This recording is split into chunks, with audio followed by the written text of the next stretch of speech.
Hello, this is Joe Walensky of ConveyUX. I'm the program manager for our event that's coming up in Seattle in January, and I'm talking with the speakers who will be at the event.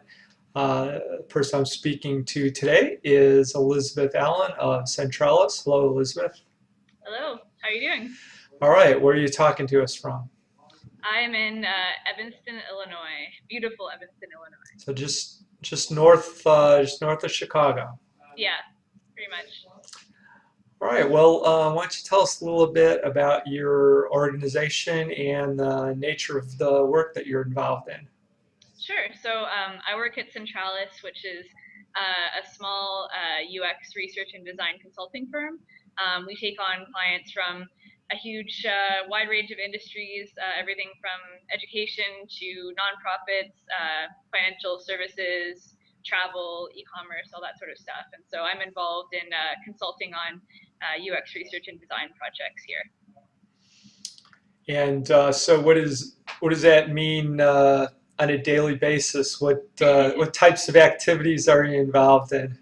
Sure. So on a daily basis, I'm involved in a lot of usability testing, card sorts, focus groups, that sort of thing. A lot of online A/B testing, international research, ethnographic research, and then also we have a design focus as well. So often I'm taking what I learned from research and creating wireframes or prototypes or design mock-ups to share with our clients.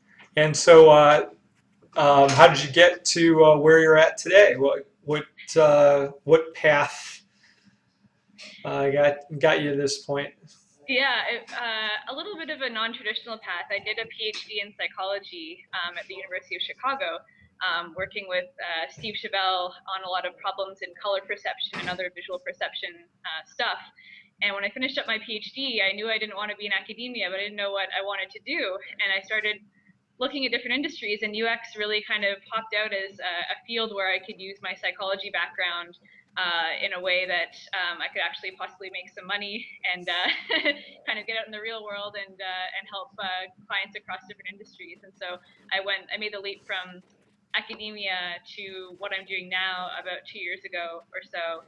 And I'm really glad that I did. I'm not looking back at all. And so let me ask you a little bit more about how your background fits in. I think just user experience in general, we all come from so many different foundation disciplines, and then we get into so much cross-disciplinary sharing and activities.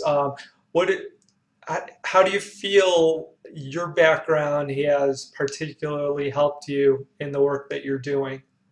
Yeah, sure. So a lot of my research was on cognitive psychology stuff and visual perception stuff. So how we pay attention to things, how we remember things, how we see color, form, depth, shapes, all those sorts of things. And so what my background has given me is kind of a sort of I don't know, kind of specialized knowledge, I guess, of the limits of human perception and cognition, and that I find really helps me in my work. I find that when I'm conducting usability test sessions and things like that, it's easy for me to kind of zero in on what people's problems are, and it kind of gives me an interesting lens through which to view user experience. Well, that does tie into your topic, which is red herrings debunking the pop psychology of color. So, without getting into all the details of your presentation, how did you come upon that theme? What are the types of things that we can expect to learn about? Sure. So the way I kind of came upon the theme was I read a lot of UX blogs and articles, things like that, and I find that you often see people writing about color, which to me is really interesting because it was the focus of a lot of my PhD research. But unfortunately, a lot of what I read is kind of pop psychology stuff about color. Things like maybe blue makes people happy and green is a productive color and things like that. And it's not that these things are bad, it's just often what you hear is not backed up by any scientific research. And so, what I wanted to do is, I feel like color is really important in design. We use it for a lot of things. We use it to convey meaning. to direct people's eye around a page. We use it to create emotions in people.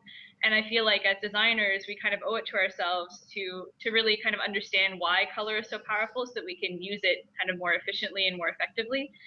So in my talk, I'll talk through some kind of scientifically proven ways that we can use color to attract attention, convey meaning, incite emotion. And I'm also going to talk about color blindness, which is something that affects a decent proportion of the population, about 8% of men and 0.5% of women, and discuss some strategies that we can use really easily, in fact, to kind of accommodate them when we design so that our designs are accessible to basically anyone.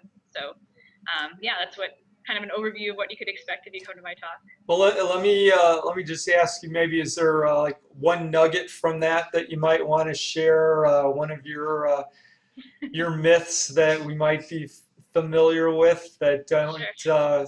don't match up with your uh, background from your own data? Yeah, so one of the kind of topics I'm going to harp on over and over again in my talk is the importance of context when interpreting color.